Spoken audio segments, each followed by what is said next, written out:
Soon afterward, Jesus traveled through the cities and villages, preaching and proclaiming the good news of God's kingdom. The 12 were with him, along with some women who had been healed of evil spirits and sicknesses. Among them were Mary Magdalene, from whom 7 demons had been thrown out, Joanna, the wife of Herod's servant, Chuza, Susanna, and many others who provided for them out of their resources.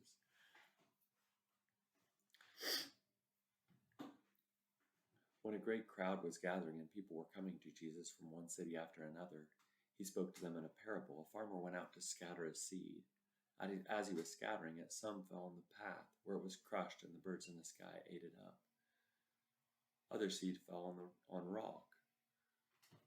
As it grew, it dried up because it had no moisture. Other seed fell among thorny plants. The thorns grew up with the plants and choked them. Still other seed landed on good soil.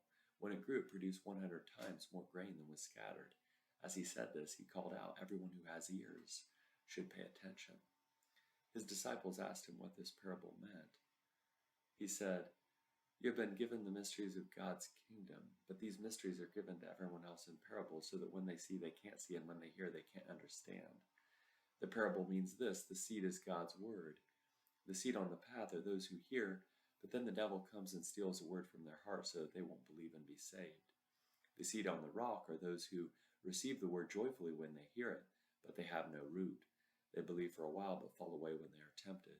As for the seed that fell among thorny plants, these are the ones who, as they go about their lives, are choked by the concerns, riches, and pleasures of life, and their fruit never matures. The seed that fell on good soil are those who hear the word and commit themselves to it with a good and upright heart. Through their resolve, they bear fruit. No one lights a lamp and then covers it with a bowl or puts it under a bed. Instead, they put it on top of a lampstand so that those who enter the house can see the light. Nothing is hidden that won't be revealed, and nothing is secret that won't be made known and brought into the light. Therefore,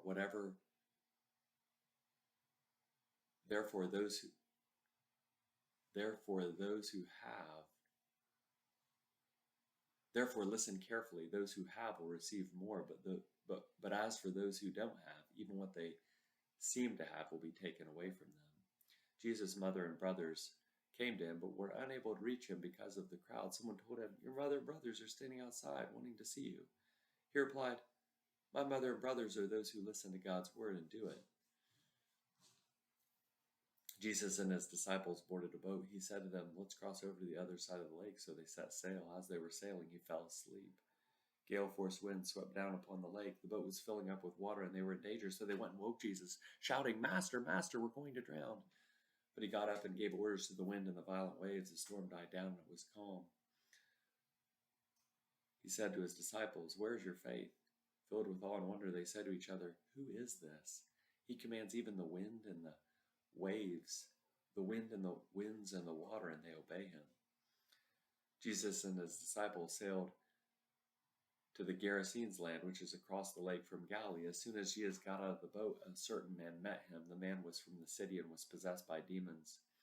Many times it had taken possession of him. And was possessed by demons. For a long time, he had lived among the tombs, naked and homeless. When he saw Jesus, he shrieked and fell down before him. Then he shouted, "What have you to do with us, Jesus of Nazareth? Have you come to destroy us? I know who you are. You are the Holy One from God." "Silence," Jesus said. "You are the Holy One from God." He said, "No. Have you come to destroy us?" He said this because Jesus had already commanded the unclean spirit to come out of the man. Many times it had taken possession of him so that he would be bound with leg irons and chains and placed under guard. But he would break his restraints, and the demon would force him into the wilderness. Jesus asked him, "What is your name?" "Legion," he replied, because many demons had entered him. The demons pleaded with him not to throw them back into the abyss. A large herd of pigs was feeding on the hillside. They begged him to let them go into the pigs. Jesus gave them permission, and the demons left the man and entered the pigs. The herd rushed down the cliff into the lake and drowned. When those who tended the pigs saw what happened, they ran away and told the story in the city and in the countryside. People came to see what had happened. They came to Jesus and found the man from whom the demons had gone. He was sitting at Jesus' feet, fully dressed and completely sane. They were filled with awe. Those people who had actually seen what had happened told them how the demon-possessed man had been delivered. Then everyone gathered from the region of the Gerasenes asked Jesus to leave their area because they were overcome with fear. So he got into the boat and returned across the lake. The man from whom the demons had gone begged to come along with Jesus as one of his disciples. Jesus sent him away, saying, "Return home and tell the story of what God has done for you." So the man went throughout the city, proclaiming what Jesus had done for him. When Jesus returned, the crowds welcomed him, for they had been waiting for him. A man named Jairus, a synagogue leader, came and fell at Jesus' feet.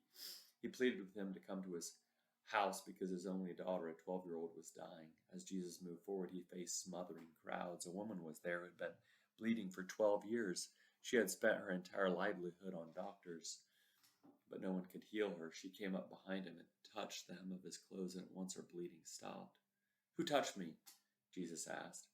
When everyone denied it, Peter said, "Master, the crowds are surrounding you and pressing in on you." But he said, "Someone touched me. I know that power has gone out from me." When the woman saw that she couldn't escape notice, she came trembling and fell before Jesus. In front of everyone, she explained why she had touched him and how she had been immediately healed. "Daughter, your faith has saved you," Jesus said. "Go in peace." While Jesus was still speaking, someone came from the synagogue leader's house saying to Jairus, "Your daughter has died. Don't bother the teacher any longer." When Jesus heard this, he responded, "Don't be afraid, just keep trusting and she will be healed." When he came to the house, he didn't allow anyone to enter with him except Peter, John, and James, and the child's father and mother. They were crying and mourning for her, but Jesus said, "Don't cry, she isn't dead, she's only sleeping." They laughed at him because they knew she was dead. Taking her hand, Jesus called out, "Child, get up." Her life returned and she got up at once. He directed them to give her something to eat.